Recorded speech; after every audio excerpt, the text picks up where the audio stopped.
الله أكبر.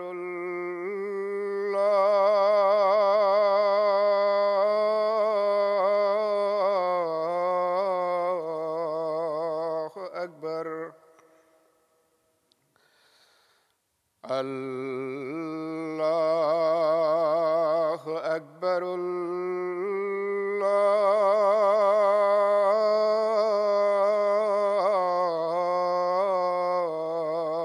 الله أكبر.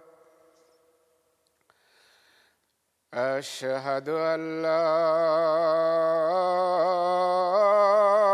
إله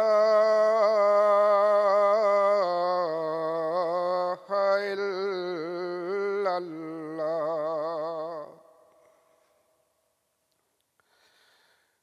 أشهد أن لا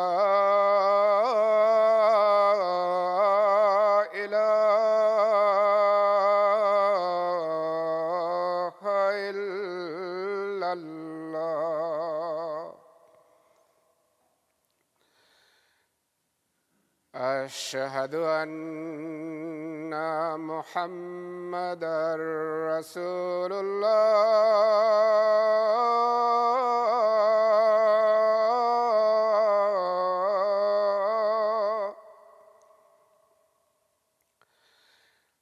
أشهد أن محمدًا رسول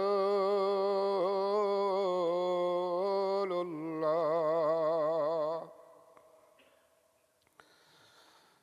حي على الصلاة.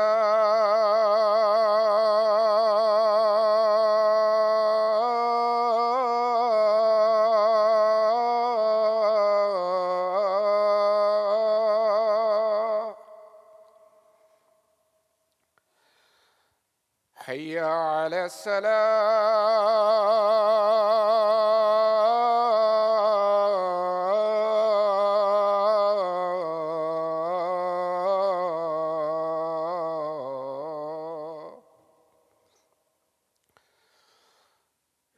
حي على الفلاح.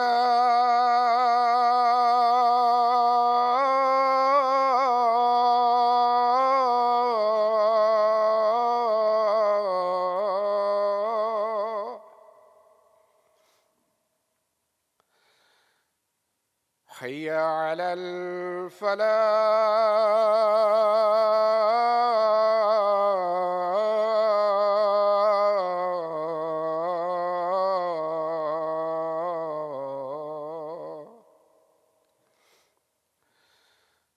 الله أكبر.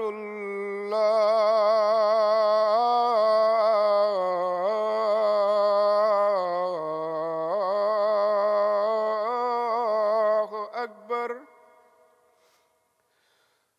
لا إله إلا الله.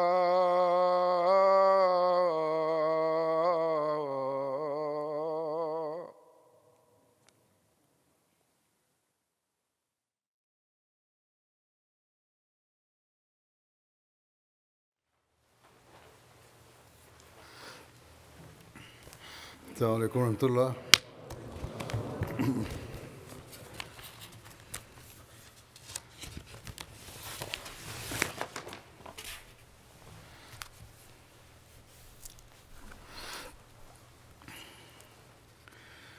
أشهد أن لا إله إلا الله وحده لا شريك له وأشهد أن محمدًا عبده ورسوله. أما بعد فأعوذ بالله من الشيطان الرجيم. بسم الله الرحمن الرحيم. الحمد لله رب العالمين.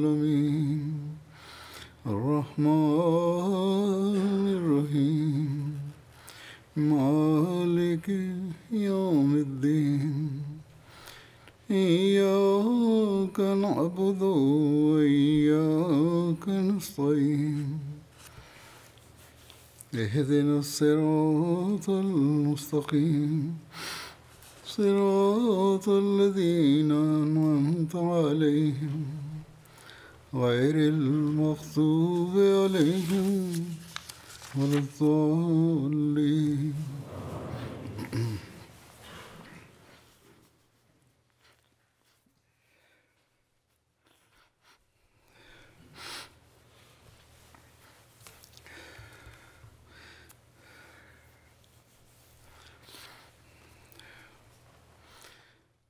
Dalam menjelaskan perihal karunia Allah Ta'ala yang tercurah pada jemaat dan pertumbuhannya yang berkelanjutan, Hazrat Masih Maud alaihi salam bersabda di suatu tempat, ini juga merupakan mukjizat agung Allah Ta'ala, bahwa meskipun sedemikian rupa didustakan, dikafirkan, dan para penentang berjuang siang malam untuk menentang kita, namun jemaat ini terus mengalami perkembangan.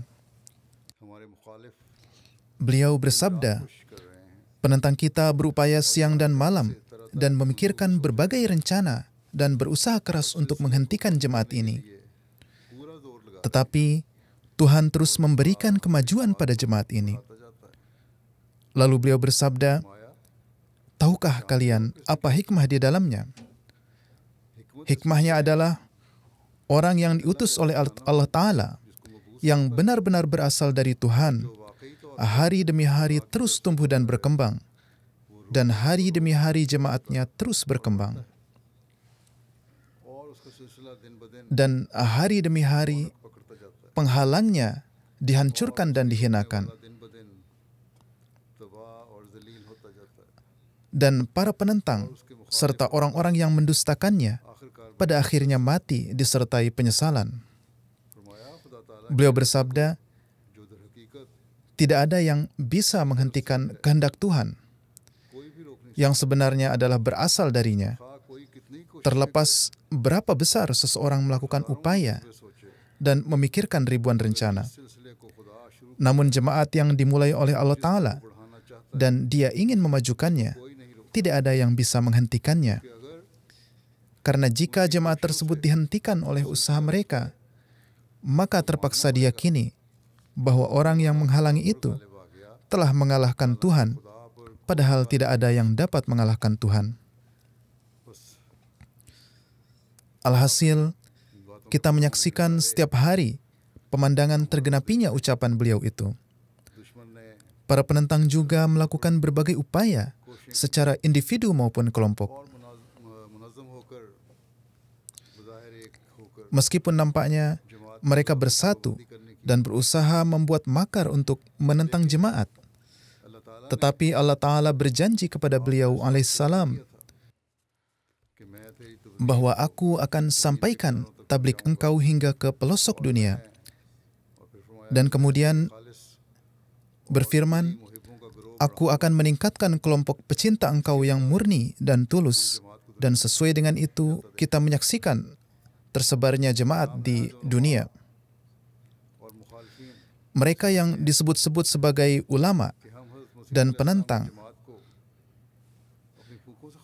beranggapan bahwa mereka akan dapat menghancurkan jemaat Hazrat Masih Maud alaihissalam dengan tiupan mereka.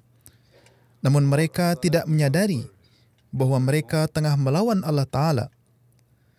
Dan jika mereka berdiri melawan Allah Ta'ala, berarti sama saja dengan menghancurkan diri mereka sendiri. Allah Ta'ala senantiasa membantu dan mendukung para hamba-Nya. Kita juga menyaksikan dukungan dan bantuan dan pertolongan Allah Ta'ala bahkan di negara-negara yang jauh di dunia ini.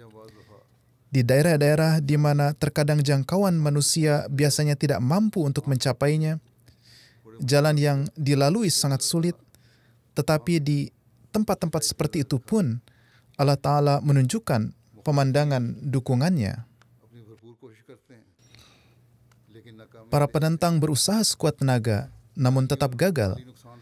Di beberapa tempat mereka ingin menakut-nakuti jemaat dengan merampas nyawa dan harta, tetapi hal itu justru malah meningkatkan keimanan para anggota jemaat.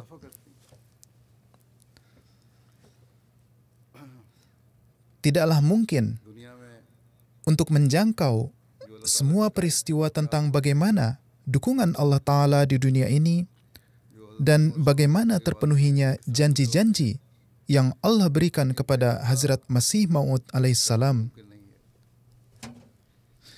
Namun kali ini saya akan sampaikan beberapa peristiwa terkait perkembangan jemaat. Bagaimana Allah Ta'ala memasukkan ke dalam hati orang-orang untuk baiat masuk kepada Hazrat Masih Maud alaihissalam dan beriman kepada beliau. Sebagian orang yang menentang jemaat, tetapi penentangan ini disebabkan kurangnya pengetahuan. Namun ketika mereka mengetahui hakikat, mereka tidak hanya meninggalkan penentangan, bahkan menerima jemaat. Sebagaimana dalam menjelaskan suatu kejadian tersebut, Amir Jemaat Kongo Kinshasa menulis bahwa di sebuah desa di provinsi Kongo Tengah, ada seorang mu'alim bernama Isa Sahib. Beliau pergi bertablik bersama dengan delegasi jemaat. Imam masjid di daerah itu, Jibril Sahib, sangat masyhur dengan penentangannya terhadap jemaat. Terjadilah diskusi dengannya tentang kewafatan Nabi Isa Al-Masih dan kedatangan Imam Mahdi. Setelah difahami dengan baik oleh mereka bahwa dengan meyakini masih hidupnya Nabi Isa alaihissalam, nauzubillah, merupakan bentuk penghinaan terhadap Rasulullah, lalu beliau baiat bersama dengan 6 anggota keluarga dan juga 21 jamaah beliau. Mereka tidak keras kepala seperti halnya para maulwi Pakistan. Mereka dapat memahami akidah kedatangan Imam Mahdi. Dengan begitu jemaat berdiri di daerah itu. Kemudian di beberapa tempat Allah Ta'ala sendiri yang menyiapkan lahan untuk pembaiatan. Sebagaimana Mubalik Gini Konakri menulis bahwa ada sebuah desa, Kutaya, kami mengunjungi daerah tersebut untuk tujuan tablik. Ketika pesan Hazrat Masih Maud alaihissalam disampaikan dengan jelas, orang yang paling dituakan di desa tersebut mengatakan bahwa beliau sering mendengar kata Mahdi dan Mahdi dari kakeknya, tetapi beliau tidak memahaminya. Begitu juga kakeknya tidak pernah menjelaskan lebih lanjut. Namun kakeknya memberitahu bahwa Mahdi tersebut berkaitan dengan Islam. Untuk itu, ketika Anda menyebutkan Imam Mahdi secara rinci pada hari ini, saya dengan tulus masuk ke dalam Jemaat Ahmadiyah dan beliau berkata kepada penduduk desa, "Terimalah jemaah ini, karena saya telah sering bepergian ke negara-negara Afrika dan di mana-mana saya melihat Jemaat Muslim Ahmadiyah mengkhidmati Islam, sementara firqah-firqah lain sibuk untuk mencari keuntungan duniawi. Atau mereka terus menunjukkan upaya intelektual mereka untuk mengkafirkan satu sama lain. Inilah satu-satunya jemaat yang mengkhidmati Al-Quran dan Islam. Dengan karunia Allah Ta'ala, banyak orang, termasuk imam, menyatakan baiat sehingga berdiri jemaat besar di desa tersebut." Kemudian Mubalik in charge Gambia menuturkan, ada satu distrik bernama Nyamina. Di sana ada satu desa dan tim tablik kami pergi ke sana. Mereka menyampaikan ajaran Islam dan Ahmadiyah dan menjelaskan ajaran Imam Mahdi yang benar dan indah. Dibacakan juga kepada mereka 10 syarat baiat.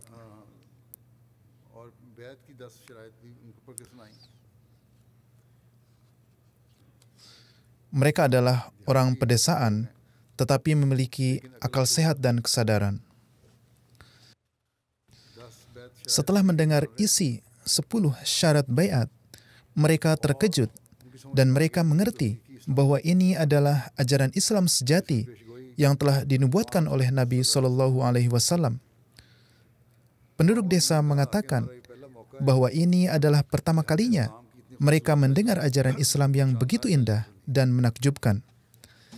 Tidak ada yang pernah mendengar pesan yang begitu indah seperti ini dari ulama kami. Dan pada akhirnya, mereka mengatakan bahwa Ahmadiyah adalah Islam yang hakiki dan kami ingin bergabung dengan jemaat. Dan mereka sampai pada kesimpulan bahwa Ahmadiyah telah menyelamatkan umat manusia dari murka ilahi. Dengan karunia Allah Ta'ala, setelah sesi tanya jawab pertabligan yang panjang, semua orang yang berjumlah sekitar 200 baiat dan bergabung ke dalam jemaat Ahmadiyah. Kemudian mubalik kita di satu negara di Afrika, beliau menulis bahwa di medan pertabligan terkadang terjadi insiden yang tampaknya sederhana, tetapi sebenarnya di balik itu tengah bekerja dukungan dan pertolongan ilahi.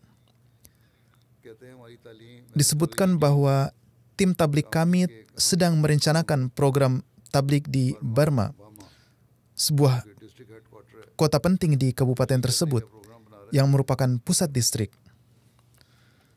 Ketika kami masih duduk di masjid, 4 orang delegasi dari kota yang sama datang menemui kami. Di antara mereka ada seorang wanita yang merupakan ketua organisasi wanita kota itu. Anggota delegasi mengatakan bahwa kami datang untuk mengundang Anda untuk datang ke daerah kami dan menyampaikan pesan Jemaat Ahmadiyah. Karena kami baru mengetahui bahwa jemaat Anda berdakwah dan mengatur untuk mengajarkan Al-Quran kepada anak-anak khususnya. Lalu keesokan harinya kami membuat program untuk pergi ke sana, dan setelah sampai di sana, jemaat diperkenalkan. Dijelaskan perihal tujuan kedatangan Hazrat Masih Maud alaihissalatu wassalam, dan serangkaian tanya jawab yang panjang pun berlanjut. Pada akhirnya, semua penduduk desa memutuskan bahwa mulai hari ini kami akan bergabung ke dalam jemaat Ahmadiyah. Dengan demikian, jemaat baru berdiri di sana juga, dan setelah itu mereka mengumpulkan semua anak di daerah tersebut dan menyampaikan kepada kami bahwa mulai hari ini adalah anak-anak jemaat. Ajarkan kami bagaimana cara mengajari mereka Al-Quran. Kemudian, Pak Mubalik memilih 2 pemuda dari antara mereka untuk digembleng dengan ilmu Al-Quran, sehingga nantinya dapat kembali ke kampung tersebut untuk mengajarkan Al-Quran kepada anak-anak di sana. Ia mengatakan, kami baru saja memiliki suatu niatan, namun bagaimana Allah Ta'ala memberikan dukungan dan pertolongannya saat itu juga. Adapun di Pakistan kita dilarang membaca atau bahkan untuk mendengarkan Al-Quran sekalipun. Seorang Ahmadi digugat ke pengadilan hanya karena mendengar bacaan Al-Quran. Seperti itulah Islam dari apa yang disebut Muslim. Sedangkan di sisi lain, mereka mempercayakan anak-anak mereka kepada jemaat untuk diajari Al-Quran, karena hanya jemaatlah yang memiliki pengetahuan yang benar tentang Al-Quran. Ada sebagian orang yang setelah baiat menjadi seorang Ahmadi, kemudian jatuh ke dalam godaan atau meninggalkan Ahmadiyah karena takut dan kemudian beranggapan mereka akan dapat menghancurkan jemaat. Tetapi Allah Ta'ala mengembalikan lagi pikiran seperti itu kepada mereka, dan jemaat tetap tumbuh, berkembang seperti yang dijanjikan. Mubalik Pantai Gading menulis bahwa ada satu tempat di wilayah Ome, Krizoke, yang mayoritas penduduknya telah bergabung dengan jemaat pada tahun 2008. Ada sebuah masjid kecil yang sedang dibangun di sana pada waktu itu. Orang-orang membangunnya dengan dana sendiri dan selanjutnya diberikan kepada jemaat. Jemaat menyelesaikan pembangunan masjid yang masih tersisa Tetapi setelah beberapa waktu, pikiran kotor masuk ke dalam benak imam masjid setempat yang pernah baiat sebelumnya. Imam tersebut menyatakan keluar dari jemaat lalu menduduki masjid tersebut. Kemudian ia mulai menyesatkan orang-orang untuk meninggalkan jemaat. Tetapi dengan karunia Allah Ta'ala, orang-orang tetap teguh di dalam jemaat. Alhasil, setelah sang imam mengambil alih masjid, orang-orang membuat gubuk sementara seperti masjid dengan mengumpulkan lembaran plastik dan beberapa kayu dan mulai sholat di sana pada hari Jumat. Dan mereka tidak merasa sedih setelah meninggalkan masjid yang kokoh.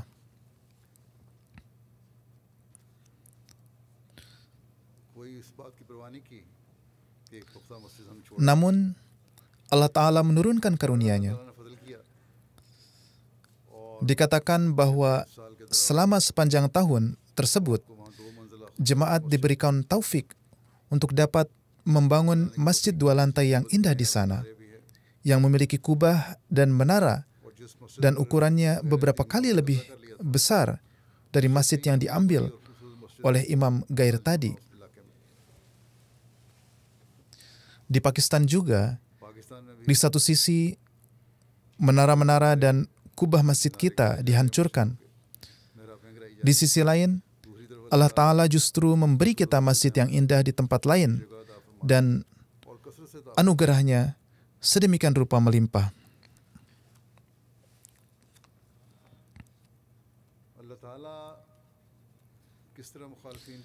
Bagaimana Allah Ta'ala membantu dalam melawan upaya para penentang? Chad adalah sebuah negara di Afrika. Mubalik di sana menulis bahwa pada bulan Maret 2022, saya menceritakan kisah tahun lalu. Tahun ini insya Allah masjid pertama jemaat diresmikan.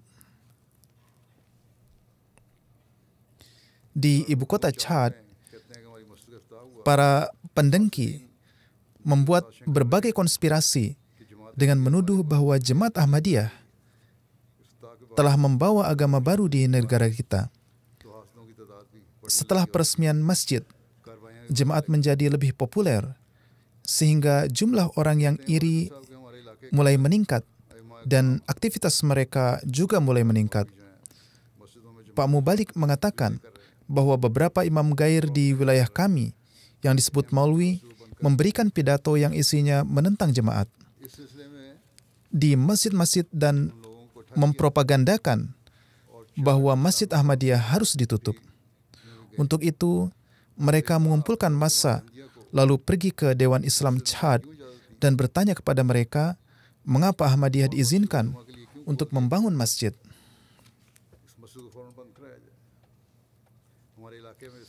Dan mengapa masjid dibuka untuk hari Jumat? Masjid mereka harus segera ditutup karena dapat menimbulkan kerusuhan di daerah kita. Dewan Islam mengatakan bahwa Ahmadiyah memiliki hak untuk beribadah.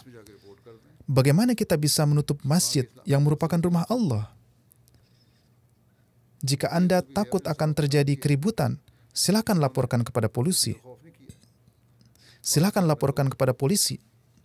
Setidaknya Dewan Islam di sana memiliki akal sehat dan keadilan, sehingga mereka tidak takut pada siapapun. Adapun di Pakistan, bahkan hakim pun memberikan putusan yang menentang kita karena takut dengan para penentang. Dan jangan-jangan menyebut masjid, bahkan kita tidak diperbolehkan sholat dan beribadah di masjid di Pakistan. Setelah itu mereka mendatangi Mapolres dan mengadukan adanya kacauan yang terjadi di wilayah mereka.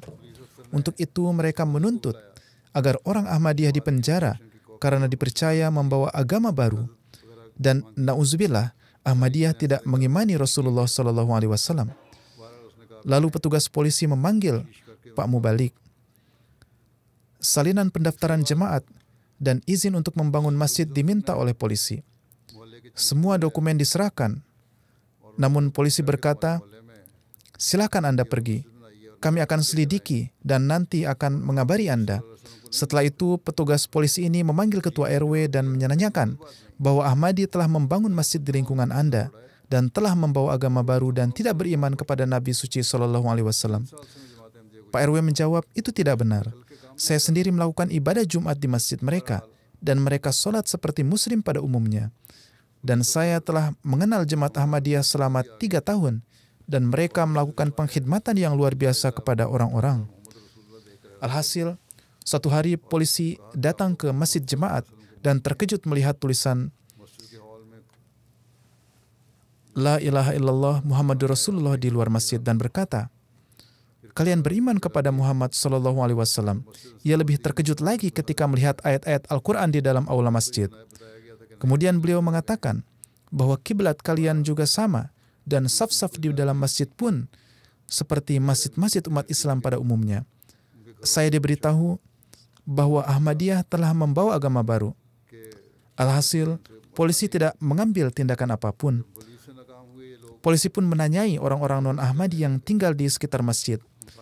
Mereka juga mengatakan bahwa kami tidak punya masalah dengan orang-orang Ahmadiyah. Ketika para penentang itu gagal dalam usahanya mengelabui polisi, mereka mulai pergi ke rumah orang-orang yang tinggal di sekitar masyarakat Ahmadi dan memprovokasi mereka untuk mau mengadukan orang-orang Ahmadiyah agar diusir dari kampung tersebut. Masyarakat pun memberikan jawaban yang sama bahwa masjid adalah rumah Allah dan kita tidak mendapati apapun di dalamnya yang berbeda dengan Islam.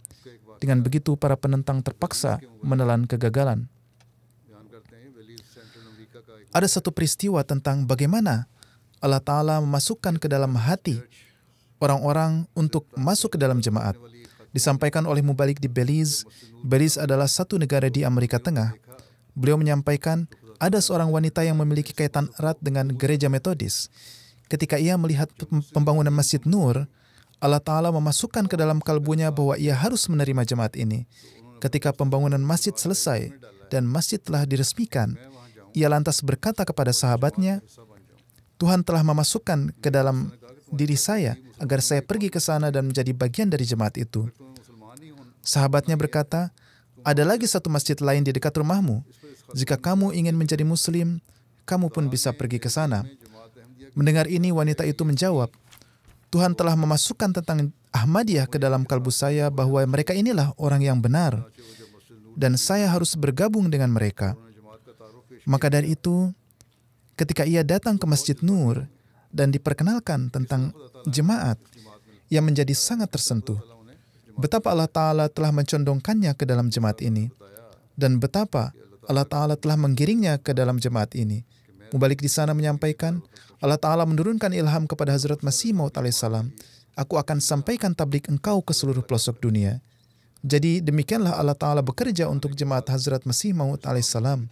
Maka dari itu, beberapa hari setelah ia datang, setelah memahami ajaran Islam Ahmadiyah, ia baiat masuk ke dalam jemaat Ahmadiyah.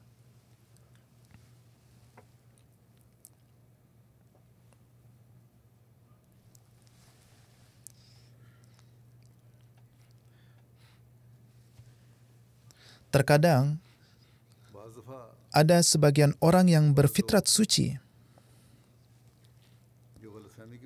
menjadi memusuhi akibat kesalahpahamannya atau akibat terhasut perkataan orang lain.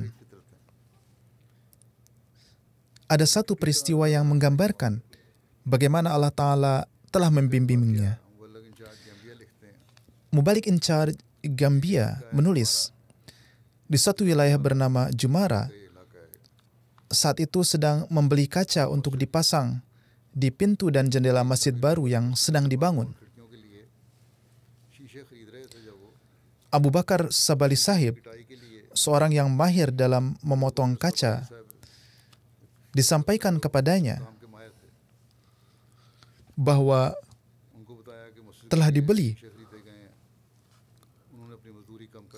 telah dibeli kaca-kaca untuk masjid. Ia lalu menurunkan biaya pengerjaannya dengan alasan bahwa ini adalah untuk masjid. Ketika kami membawa kaca-kaca itu dan tiba di masjid bersamanya, maka setelah ia tiba di tempat yang jauh ini dan menyaksikan masjid yang indah, ia pun merasa sangat senang. Tetapi tatkala ia mengetahui bahwa ini adalah Masjid Muslim Ahmadi, ia lantas sangat marah dan memecahkan kaca-kaca itu. Saat memecahkannya, sangat disayangkan bahwa ia pun terkilir. Namun betapa Allah Ta'ala lantas telah membimbingnya. Ia berkata, "Di malam hari, saya bermimpi bahwa saya sedang berteriak dan hampir tenggelam di lautan. Dan saat itu tidak ada harapan untuk pertolongan. Lalu saya melihat perahu yang datang untuk menolong saya. Dan saya melihat amir jemaat dan mubalik itu. Keesokan pagi, yang juga adalah hari Jumat, ia datang ke rumah misi dan baiat masuk ke dalam Ahmadiyah. Demikian juga di Tanzania, ada satu peristiwa tentang baiat menerima Ahmadiyah. Di wilayah Semio, ada satu jemaat bernama Mawabema. Mualimin di sana menuturkan, tabligh kepada penduduk setempat telah dimulai. Ketika bermaksud membeli tanah untuk membangun masjid dan rumah misi, setiap orang memberikan harga yang sangat tinggi. Saat diselidiki, ternyata pendeta setempat tengah menjalankan propaganda agar tidak ada yang menjual tanahnya untuk membangun masjid, karena mereka adalah para penyihir, memiliki jin, dan dengan Al-Quran, mereka dapat membunuh sesuka hati dan tanpa diketahui. Karena ketakutan ini, tidak ada yang membeli tanah untuk membangun masjid itu. Ini adalah daerah Kristen. Atas keadaan ini, para mu'alim mendatangi rumah satu demi menangkal anggapan salah itu. Mereka berupaya memperbaiki anggapan mereka. Dalam beberapa bulan, ada seorang pemuda yang siap memberikan beberapa are tanahnya kepada kami. Jemaat pun membeli tanah itu darinya. Pemuda itu lalu menuturkan bahwa setelah menjual tanah itu untuk masjid, ia mendapat banyak keberkatan. Ada seseorang yang telah beberapa tahun tidak mengembalikan utangnya, sehingga ada beberapa pekerjaannya juga yang tidak berjalan. Maka beberapa hari setelah menjual tanah itu, orang itu mengembalikan semua utangnya dan semua utang saya pun dapat dilunasi dengan perantaraan ini. Alhasil, karena sangat tersentuh dengan peristiwa ini, ia bersama semua keluarganya pun menjadi Ahmadi. Setelah ini disebutkan bahwa angin berhembus sedemikian rupa hingga ratusan orang di daerah itu baiat masuk ke dalam jemaat Ahmadiyah. Allah Ta'ala menuturkan, Allah Ta'ala menurunkan taufik kepada mereka untuk membangun masjid dan rumah misi yang besar.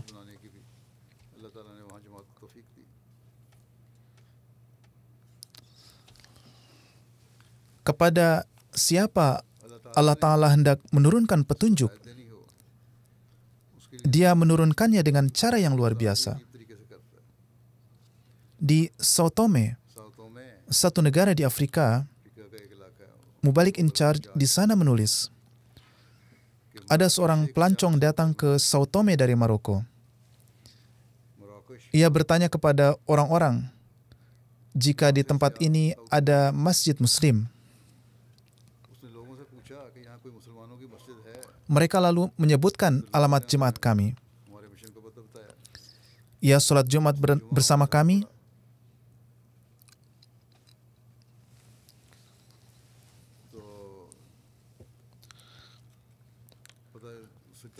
Lalu ia mengetahui bahwa ini adalah rumah misi jemaat Ahmadiyah. Ia lalu menyampaikan beberapa pertanyaan. Selanjutnya ia membaca buku Sirul Khilafah dan penumpahan darah atas nama agama yang berbahasa Arab. Ia lalu melihat program MTA Al-Arabiyah. Ia duduk cukup lama di sana. Saat itu ada acara Baiat Internasional atau siaran ulangnya dan ia menyimaknya. Pada bulan Maret tahun lalu, ia datang kembali dan menyampaikan bahwa ia ingin melihat formulir baiat. Saya memberinya formulir baiat berbahasa Arab. Ia lantas mengisinya dan menyerahkannya. Saya sampaikan agar jangan tergesa-gesa. Berdoalah terlebih dahulu, lalu ambillah keputusan. Ia menuturkan, saya telah berdoa sepanjang malam, dan saya telah meyakinkan diri saya, dan kini saya tidak dapat sabar lebih lama lagi. Karena jika saya mati tanpa baiat kepada sang imam, maka siapa yang akan menanggungnya? Ia menuturkan, saya telah melihat bahwa jemaat Ahmadiyah ada di atas kebenaran. Saya sampaikan kepadanya, orang-orang muslim di negaramu akan memusuhimu dan orang tuamu akan memusuhimu. Bagaimana kamu akan menghadapinya? Ia menjawab, saya telah memberitahu mereka, yakni kedua orang tua. Mereka sama sekali tidak berkeberatan dan bahkan gembira.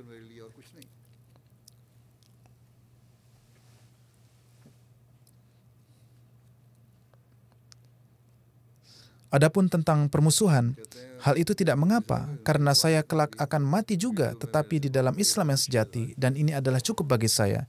Dan saya tidak perlu hal lain lagi. Mubalik Sahib menyampaikan, melalui video call, ayahnya pun berkata kepada saya dan memperlihatkan kegembiraannya. Kepada putranya ia menasihati, saya telah mendengar semuanya dan kini kamu telah baiat. Jadi kamu harus berdiri di dalam jemaat dan memperlihatkan keteguhan. Di Maroko, meskipun seorang adalah Ahmadi, ia tidak dapat menyampaikan tabligh jemaat di sana. Allah Ta'ala lantas mengirimnya ke suatu tempat yang jauh di Afrika, lalu dia menurunkan sarana agar ia dapat meraih petunjuk. Di Uzbekistan,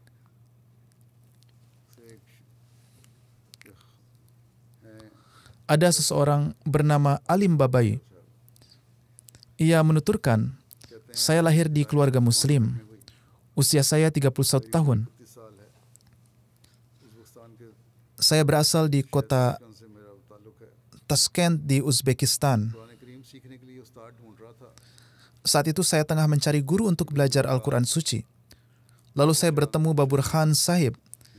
Saya lalu belajar tentang Islam hakiki darinya, dan beliau mengajarkan Al-Quran kepada saya. Ia telah menolong saya dalam menerima hakikat kebenaran ini. Alhasil, saya baiat masuk ke dalam jemaat. Jadi, Allah Ta'ala telah mengatur agar ia belajar Al-Quran dari guru Ahmadi. Banyak sekali peristiwa semacam ini. Dan ini bukanlah hanya kebetulan.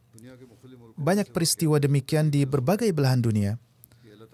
Salah satunya telah saya sampaikan sebelumnya. Ini adalah tanda khusus adanya pertolongan Allah Ta'ala. Kemudian, ada seorang dari Uzbekistan bernama Azimus Sahib yang menuturkan, saya terlahir di keluarga Gair Ahmadi. 4 tahun lalu saya mulai dakwah mendirikan sholat, lalu mulai mempelajari terjemah Al-Quran.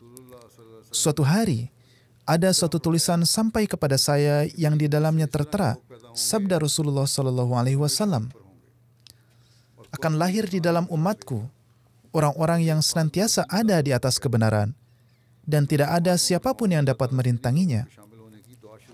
Kalimat ini masuk ke dalam kalbu saya. Saya lalu berdoa ke hadirat Allah Ta'ala di dalam sholat dan doa-doa saya agar dimasukkan ke dalam golongan ini. Setelah itu saya harus menghadapi berbagai kesulitan. Saya dikeluarkan dari pekerjaan, namun saya terus memanjatkan doa. Lalu di dalam diri saya timbul keinginan untuk mempelajari Al-Quran. Allah Ta'ala lalu mempertemukan saya dengan Ustadz Babur Sahib ini. Beliau adalah dari Jemaat Ahmadiyah. Saat itu saya belum tahu. Pertama-tama saya mempelajari Al-Quran. Suatu hari saya bermimpi melihat Ka'bah. Lalu saya mendekatinya dan menyentuhnya. Kemudian timbul di dalam pikiran saya bahwa saya belum berwudu. Saya lalu pergi ke kamar mandi untuk berwudu. Sesaat saya lalu terjaga. Ia menuturkan, saya lalu terus menimba ilmu dari guru Ahmadi itu. Suatu hari saya bertanya tentang turunnya Isa ibnu Maryam dari langit. Beliau menjawab bahwa Isa ibnu Maryam telah wafat dan sosok yang dijanjikan akan datang dalam corak Isa ibnu Maryam adalah Imam Mahdi. Kemudian saya menempuh penelitian dan akhirnya mengetahui bahwa sosok tersebut adalah Hazrat Mirza Ghulam Ahmad. Sang ustadz tidak menjelaskan kepadanya dan menyuruhnya untuk mencari sendiri, dan ia adalah sosok Imam Mahdi. Jadi ia melakukan penelitian, dan setelah mencari melalui internet dan berbagai cara, ia mengetahui bahwa Mirza Ghulam Ahmad Qadiani adalah sosok Imam Mahdi. Ketika saya menyampaikan kepada guru saya, ia pun membenarkan bahwa Mirza Ghulam Ahmadlah sosok Imam Mahdi yang sedang kita nantikan. Setelah saya diberi penjelasan tentang terpenuhinya segala tanda tentang Imam Mahdi, saya masih diliputi keraguan. Kemudian guru saya menyampaikan tentang jemaat Ahmadiyah, bahwa beliau pun berasal dari jemaat ini. Disampaikan juga bahwa jumlah anggota jemaat masih sedikit. Saya lalu dipertemukan dengan murid-muridnya yang lain. Alhasil, saya terus melakukan penelitian. Kemudian, setelah penelitian dan doa, saya menyadari bahwa Allah Ta'ala mengabulkan doa-doa saya. Setelah itu, saya pun baiat. Demikianlah di Uzbekistan pun, ada seseorang yang mengalami hal demikian, yaitu orang itu mendapat taufik menerima baiat di tahun lalu.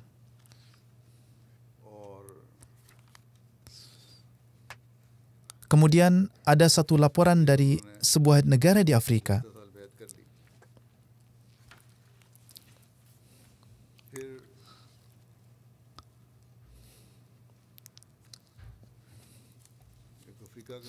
Mubalik jemaat di sana menuturkan bahwa beliau bersama mualim setempat tengah kembali dari rapat jemaat. Waktu sudah malam dan perjalanan masih jauh. Ketika melewati satu kampung, banyak orang yang berdiri di tepi jalan yang menahan kami dan mereka berkata, "Hari ini kami melihat Anda melewati jalan ini di pagi hari. Kami yakin bahwa Anda pasti akan kembali. Kami sudah cukup lama menunggu Anda. Kami ingin bertanya kepada Anda, apakah Anda marah dengan kampung kami? Di berbagai kampung di sekitar kami telah berdiri jemaat Anda dan sudah ada masjid-masjid, tetapi Anda tidak menyampaikan tabligh Anda di kampung kami." Alhasil, pada saat itu dilaksanakanlah acara tabligh dan dengan karunia Allah Ta'ala, banyak yang baiat di sana. Jadi, Allah Ta'ala sendiri yang memasukkan ke dalam kalbu manusia untuk mencari kebenaran. Mubalik in charge Afrika Tengah menulis, ada seorang Imam Gair Ahmadi yang berasal dari desa Negala, pergi ke kampung Ahmadi untuk bertabligh.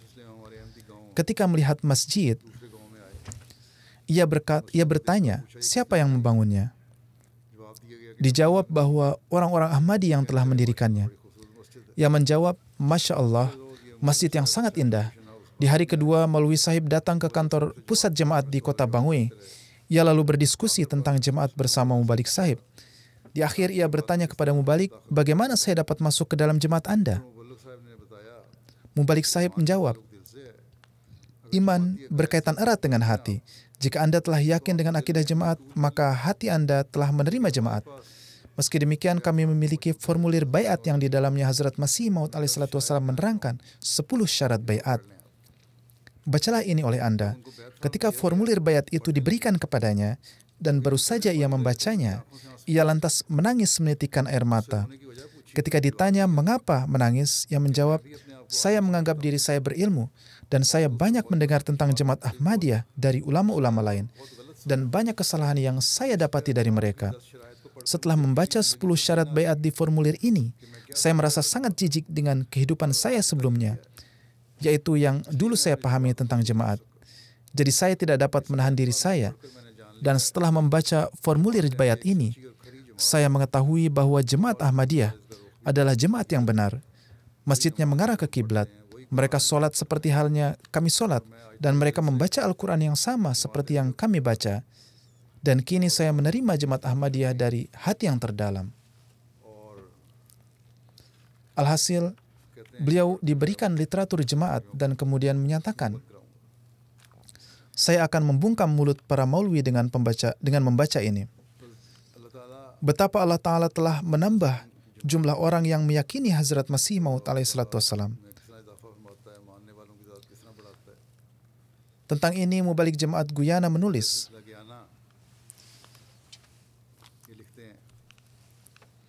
Jemaat Linden secara teratur mengadakan acara book stall dan menyebarkan selebaran.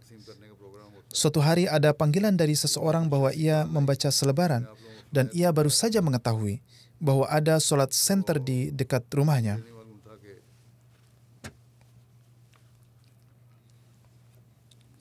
Jadi ia pun datang di hari Jumat. Mubalik menjawab, silakan. Mubalik sangat berhati-hati karena sebagian ada orang yang datang dengan niat untuk meminta-minta. Kelak akan diketahui jika memang benar ia datang hanya untuk mempelajari agama, ia lalu datang dengan rutin.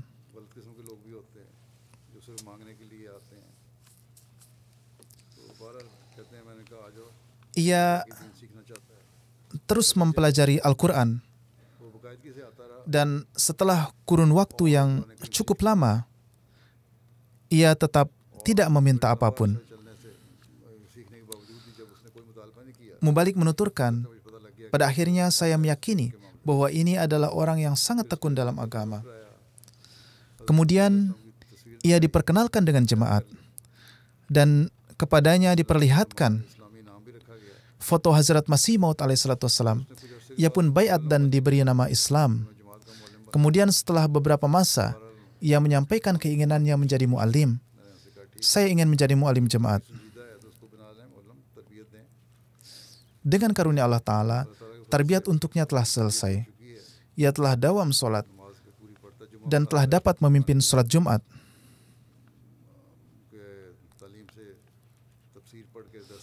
Setelah dapat memberikan daras Al-Quran dari tafsirnya dan juga menyampaikan pidato-pidato. Tak lama setelah beliau baiat, diadakan suatu pameran di Sholat Center yang juga dihadiri oleh kedua orang tua beliau. Ayah beliau adalah seorang penentang keras Islam, namun ibu beliau pernah menyatakan ketertarikannya kepada Islam.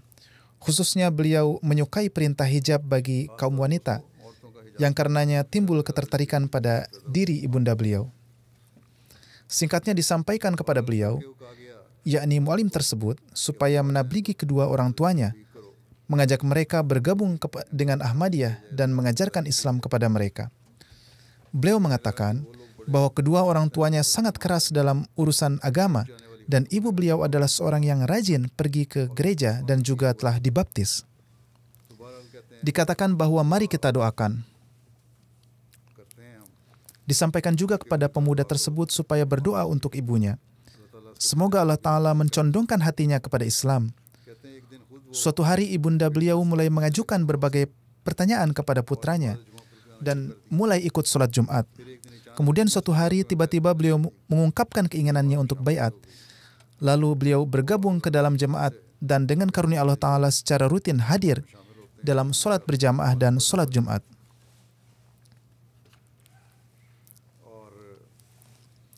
Beliau juga menyatakan bahwa setelah bergabung dengan jemaat, dengan karunia Allah Ta'ala, kesehatan dan perekonomian beliau meningkat, yang mana ini tidak terjadi ketika beliau masih beragama Kristen. Saat ini beliau pun dawam menonton MTA. Alhasil inilah beberapa peristiwa yang dapat saya sampaikan berkenaan dengan terpenuhinya janji Allah Ta'ala kepada Hazrat Masih Maud alaihissalam. Begitu banyak peristiwa-peristiwa seperti ini. Sebagaimana yang disampaikan oleh Hazrat Masih Maud alaihissalam, para penentang berusaha sekuat tenaga. Namun di sisi lain, Allah Ta'ala telah membukakan jalan-jalan baru kemajuan jemaat di setiap negara di dunia. Oleh karena itu, selain bersyukur kepada Allah Ta'ala, kita pun harus terus mengevaluasi kondisi diri kita. Kita pun harus terus berusaha memperkuat keimanan kita, memperbaiki kondisi amalan kita, menanamkan hal ini dalam diri keturunan kita, bahwa ujian memang datang, tetapi pada akhirnya kemenangan hanya akan menjadi milik jemaat yang didirikan oleh Allah Ta'ala. Oleh karena itu, jangan pernah membiarkan keimanan kalian goyah. Semoga Allah Ta'ala menganugerahkan keteguhan kepada para Ahmadi baru maupun lama dan meningkatkan keimanan dan keyakinan mereka.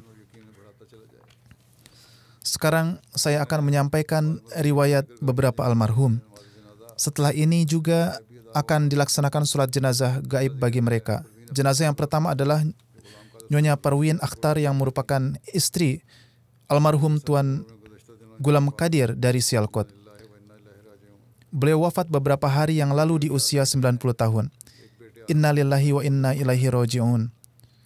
Beliau memiliki 3 putra dan 4 putri. Salah seorang putra beliau, Tuan Arif Mahmud, adalah seorang mubalik jemaat. Dikarenakan sedang berada di medan pengkhidmatan, beliau tidak bisa hadir dalam pengurusan jenazah ibunda beliau. Pak Mubalik Arif Mahmud menuturkan bahwa ibunda beliau adalah cucu dari Hazrat Chaudhry Imamdin Chauhan, sahabat Hazrat Masih Maud alaihissalam, dan putri dari mualim jemaat Tuan Gulam Ahmad.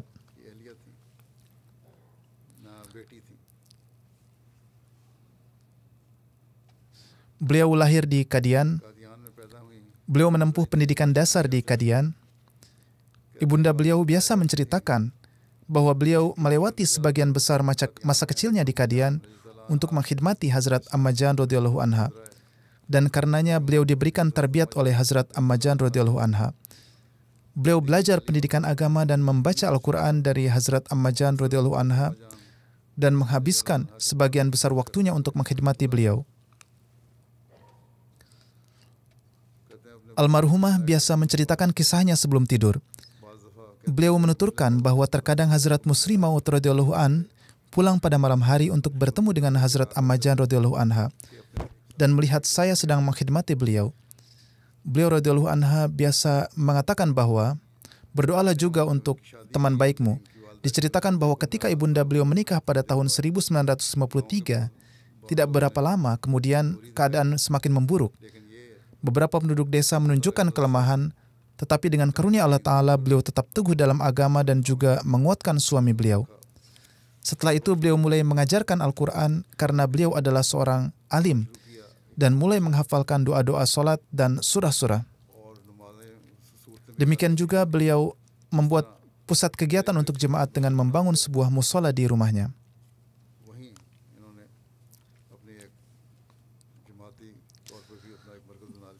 Putra sulung beliau yang bergabung di ketentaraan menuturkan beliau mengutamakan agama di atas dunia. Beliau biasa mengatakan kepada kami bahwa jika kalian berpegang teguh pada agama, maka urusan-urusan dunia akan dengan sendirinya menjadi baik.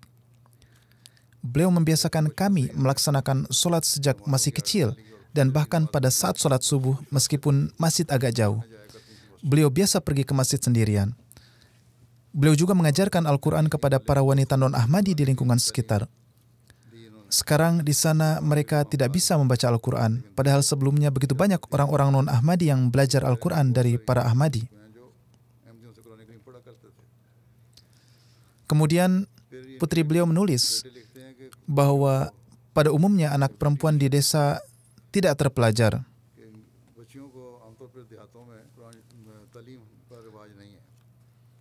Ketika putri beliau sudah dewasa, beliau mendaftarkannya ke sekolah, maka kakeknya berkeberatan. Beliau terus berusaha meyakinkannya bahwa pendidikan harus diberikan dan selalu mengatakan bahwa anak perempuan harus diberi pendidikan yang cukup untuk setidaknya bisa membaca literatur jemaat dan memberikan tarbiyat kepada anak-anak mereka. Tuan Rashid Ahmad Sahib adalah kepala kampung di Manga. Beliau mengatakan bahwa rumah kami berada di sekitar rumah beliau. Kami juga menjadi Ahmadi setelah melihat mereka, tapi tidak ada kecenderungan untuk sholat. Ketika beliau datang ke rumah, beliau biasa menasihati kami semua untuk sholat. Kami beralasan bahwa masjid jauh dan beliau terdiam. Kami melihat beliau mengangkut tanah dari ladang di atas kepala beliau dan membawanya ke rumah. Proses mengangkut tanah ini berlangsung sekitar seminggu. Kemudian dengan tangan ini beliau membuat tembok di sisi barat rumah dan membuat 4 tembok yang sama dengan panjang 2 depa. Kemudian beliau memplester tempat tersebut dan membersihkannya. Kemudian membawa karpet dari rumah dan menghamparkannya di sana. Lalu berkata kepada orang-orang itu bahwa kalian dulu mengatakan bahwa tidak ada masjid sehingga harus pergi jauh untuk ke masjid. Sekarang saya telah membangun masjid di lingkungan kita. Datanglah ke sini dan laksanakanlah sholat secara berjamaah. Sekarang janganlah malas dalam sholat. Sebenarnya beliau telah membuat kami rajin sholat. Ini adalah teladan luhur dari para sesepuh yang ingin mengajak pada kebaikan. Dan jika ada yang membuat alasan, maka dengan amalannya mereka memperlihatkan contoh yang membuat orang lain terpaksa mengikutinya. Kemudian putri beliau menulis bahwa beliau adalah sosok yang sabar dan biasa menasihati kami juga untuk itu. Beliau sering mengatakan bahwa kalian harus mengikuti nasihat Hazrat Ammajan radhiyallahu anha. Ini, bahwa kalian tidak boleh kehilangan kesabaran dan tidak peduli keluarga mertua seperti apa yang kalian dapatkan. Kalian harus merasa cukup dengan itu. Senantiasa ridholah dengan kehendak Allah Ta'ala dan laksanakanlah sholat secara teratur. Dan jadikanlah anak-anakmu juga disiplin melaksanakannya. Beliau mengatakan bahwa dengan ini Allah Ta'ala akan memberikan keberkatan dalam rezeki. Putra beliau yang menjadi mubalik menuturkan bahwa ketika saya masuk ke jamiah, beliau mengatakan kepada saya bahwa, "Nak, jika tidak mendapatkan ranking yang bagus dalam pelajaran tidak apa-apa, tapi berusahalah untuk selalu mendapatkan posisi tertinggi dalam hal ketaatan kepada imam waktu, kepada khilafat. Semoga Allah Ta'ala menganugerahkan ampunan dan rahmat kepada almarhumah, meninggikan derajatnya dan mengabulkan doa-doa beliau untuk anak-anak beliau." Jenazah kedua Nyonya Mumtaz Wasim yang merupakan istri dari almarhum Tuan Chaudhry Wasim Ahmad Nasir dari Gatialia. Beliau juga wafat beberapa hari yang lalu. Innalillahi wa inna ilaihi raji'un. Putra beliau juga seorang mubalik yang bertugas di Zambia. Beliau berasal dari keluarga seorang sahabat Hazrat Masih Maud alaihissalatu wassalam yang terkenal, Hazrat Mia Chiragdin radhiyallahu an, tetua di Lahore. Beliau adalah cucu dari Hazrat Mia Abdul Rashid, sahabat Hazrat Masih Maud alaihissalatu wassalam, dan cicit dari Hazrat Hakim Muhammad Hussein Sahib radhiyallahu an, al-ma'ruf Marham Isa. Almarhum adalah seorang yang periang, berhati lembut, penuh cinta dan kasih sayang. Semua orang mengakui sifat-sifat baik beliau. Beliau sangat menghormati khilafat dan nizam jemaat. Beliau selalu menulis surat permohonan doa kepada saya dan menasihatkan juga kepada orang lain untuk menulis surat. Beliau dawam melaksanakan sholat dan membaca Al-Quran. Hingga tutup usia pun beliau membaca candah dengan dawam. Dengan karunia Allah Ta'ala beliau meraih gelar BA. Setelah ayah saya pensiun dari pekerjaannya, kami pindah dari Karachi ke kampung. Di sana almarhumah mengajarkan Al-Quran kepada anak-anak. Dan selain itu mengajarkan juga pendidikan duniawi. Beliau sakit berkepanjangan, namun beliau menanggung sakit beliau dengan sabar dan tidak mengeluh. Pak Mubalik menulis, jika melakukan kesalahan beliau biasa meminta maaf.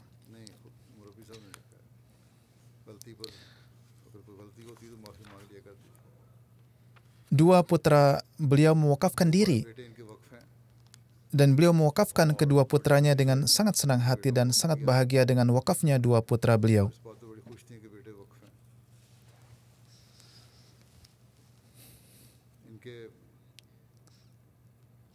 Ayah kami menikah 2 kali.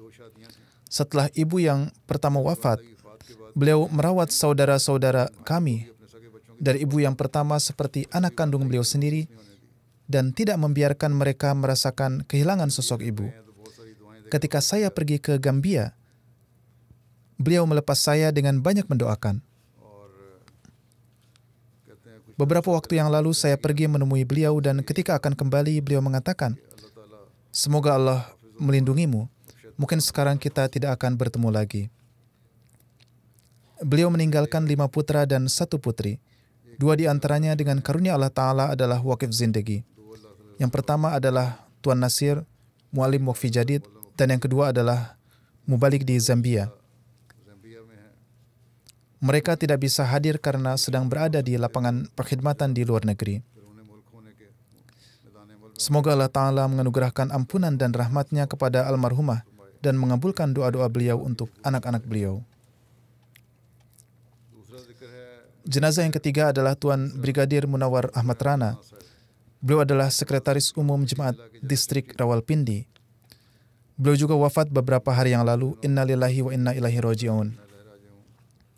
Ahmadiyah masuk ke dalam keluarga beliau melalui kakek beliau, Tuan Chaudhry Gulam Ahmad Advocate, seorang sahabat Hazrat Masih Maud alaihissalam.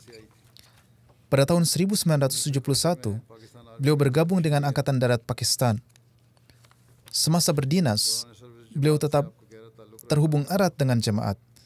Selama bertugas di berbagai tempat, beliau menjadikan rumahnya sebagai sholat center. Beliau adalah seorang perwira Ahmadi pemberani yang sangat mencintai jemaat. Setelah pensiun, beliau selalu siap untuk mengkhidmati jemaat. Beliau mendapatkan taufik melakukan berbagai pengkhidmatan di distrik Emirat Kent dan Rawalpindi. Beliau melaksanakan pengkhidmatan kepada jemaat dengan kerja keras dan dedikasi yang tinggi dan memperlakukan kawan-kawannya dengan sangat hormat dan rendah hati serta mematuhi para pengurus. Beliau memiliki hubungan kesetiaan dan ketaatan yang erat dengan khilafat. Beliau mengucapkan labbaik terhadap setiap gerakan di jemaat. Beliau bersikap simpati kepada orang-orang miskin. Beliau senantiasa siap membantu orang-orang yang sedang kesulitan. Dengan karunia Allah Ta'ala, beliau adalah seorang musi. Di antara yang ditinggalkan antara lain ibunda beliau yang dalam kondisi lemah, Nyonya Salimah Khursyid, 2 istri dan 5 anak yang terdiri dari 4 putri dan 1 putra. Semoga Allah Ta'ala menganugerahkan ampunan dan rahmatnya kepada almarhum. Jenazah terakhir, Tuan Pensiunan Kapten Abdul Shakur Malik, yang akhir-akhir ini tinggal di Dallas, Amerika. Beliau wafat di sana beberapa hari yang lalu. Inna lillahi wa inna ilaihi raji'un. Kakek beliau, Tuan Gulam Nabi Syekh, adalah sahabat Hazrat Masih Maud alaihissalam. Melalui kakek beliau ini, Ahmadiyah disampaikan di desa asal beliau, Nowshera. Melakukan pertabligan dan jemaat masuk ke desa tersebut. Almarhum mendapatkan taufik bekerja untuk Angkatan Udara Pakistan sebagai insinyur dan kemudian sebagai kapten. Beliau berkhidmat sebagai Naib Amir Rawalpindi selama 15 tahun. Selama periode ini, beliau juga mengikuti kasus beberapa Ahmadi yang dipenjara di jalan Allah. Beliau memiliki ikatan yang mendalam dengan khilafat. Selama bertugas di Angkatan Udara, beliau dengan berani menunjung tinggi identitas sebagai anggota Jemaat Ahmadiyah meskipun terjadi penentangan. Setelah pensiun, beliau mewakafkan diri untuk jemaat. Beliau adalah seseorang yang menegakkan contoh luhur ketaatan kepada nizam dan khilafat. Siang atau malam, kapanpun Amir Jemaat memanggil beliau atau jemaat memanggil beliau, beliau segera datang. Beliau tidak pernah menyampaikan alasan. Beliau disiplin dalam puasa dan sholat. Beliau mencintai dan menyayangi setiap orang. Beliau sosok yang memberikan pengaruh yang baik. Putri beliau, Sazia Suhail, menuturkan, ayah saya menghabiskan sebagian besar waktunya untuk pekerjaan-pekerjaan jemaat. Dimanapun berada, waktu favorit beliau adalah ketika melaksanakan sholat atau melakukan pekerjaan jemaat. Beliau selalu menceritakan kisah-kisah tentang karunia Allah Ta'ala dan pengabulan-pengabulan doa. Beliau selalu mengajak anak-anaknya duduk bersama dan menceritakan peristiwa-peristiwa ini, bahwa betapa Allah Ta'ala memiliki hubungan yang istimewa dengan para Ahmadi. Betapa Allah Ta'ala membantu urusan para Ahmadi. Beliau mendorong kami untuk menulis surat kepada Khalifatul Masih untuk setiap perkara penting. Beliau selalu mengatakan, tulislah surat untuk segala hal. Putri beliau menuturkan, salah satu ciri khas ayahanda adalah ketawakalan kepada Allah dan tunduk pada kehendak ilahi. Beliau mengajarkan kepada kami sejak kecil bahwa setiap kali kami mendapatkan rezeki harus dikeluarkan canda darinya. Dengan melakukan ini akan ada keberkatan dalam nafkah kami. Akan ada kesucian dan akan terjadi peningkatan dalam kesucian. Almarhum adalah seorang musi di antara yang ditinggalkan antara lain 3 putri dan 1 putra. Putra beliau adalah seorang dokter yang tinggal di Amerika, yaitu Pak Dr. Amir. Beliau juga bekerja untuk jemaat. Semoga Allah Ta'ala menganugerahkan ampunan dan rahmatnya kepada almarhum, mengabulkan doa-doa almarhum untuk anak-anaknya.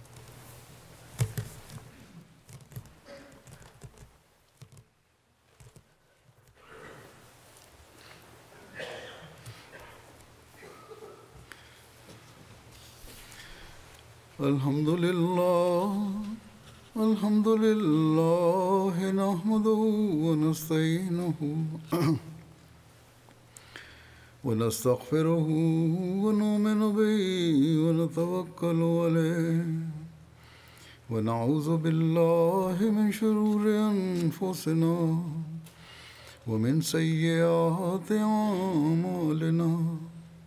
من يهده الله فلا مضل له ومن يضلله فلا هادي له ونشهد أن لا إله إلا الله ونشهد أن محمدا عبده ورسوله عباد الله رحمكم الله إن الله يأمر بالعدل والإحسان وإيتاء ذي القربى وينهى عن الفحشاء والمنكر والبغي يعظكم لعلكم تذكرون اذكروا الله يذكركم وادعوه يستجب لكم ولذكر الله أكبر